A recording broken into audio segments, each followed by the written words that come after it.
Welcome আমার channel টেস্টিমোনিয়ালে আপনাদের সকলকে স্বাগত জানাই। আমি মণিদীপা। আজকের রেসিপি চিকেন চাপ। আমি সুন্দরভাবে আপনাদের কাছে এটি তুলে ধরার চেষ্টা করেছি। আমি হোমমেড চাপের মশলা ব্যবহার করেছি, আপনারা মনে করলে বাজারের মশলাও ইউজ করতে পারেন। ম্যারিনেশনের জন্য আমি একটি কাচের বোল নিয়ে নিয়েছি। তার মধ্যে 2 চামচ দই, 1 চামচ আদা রসুন পেঁয়াজের পেস্ট, জিরে লঙ্কার পেস্ট, লঙ্কা গুঁড়ো। আমি আগের থেকে ছাতু আর জল দিয়ে একটি পেস্ট বানিয়ে রেখেছিলাম, সেটিও 1 চামচ দিলাম। তার সাথে ঘি দিয়ে দিলাম 1 চামচ। আগেই আমি নুন অ্যাড করেছিলাম। মিক্স করে একটি ব্যাটার তৈরি করে তার মধ্যে চিকেনগুলিকে দিয়ে ভালো করে ম্যারিনেট করে আধা ঘন্টা 1 ঘন্টার মতো রেখে দিতে হবে।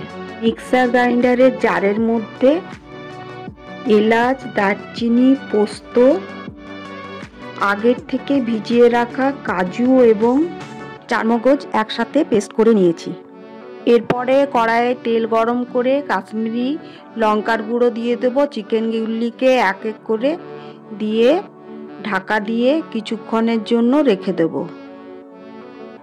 10 মিনিট ধরে চিকেনগুলিকে লো টু মিডিয়াম হিটে আমি ভেজে নিয়েছি। এরপরে আবার উল্টে দিলাম, আবার ঢাকা দিয়ে 5 মিনিট পর বাকি যে মশলা ছিল সেটা ভালো করে দিয়ে একবার নেড়ে দিলাম। তারপরে ঢাকা দিয়ে আবার কিছুক্ষণের জন্য চিকেন সেদ্ধ করে নিতে হবে।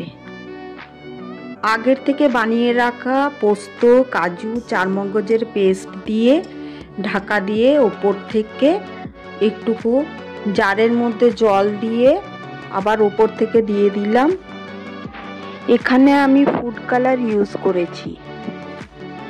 ফুড কালারটি অপশনাল, এটা আপনারা দিতেও পারেন নাও দিতে পারেন। এইভাবে তৈরি হয়ে গেল চিকেন চাপ।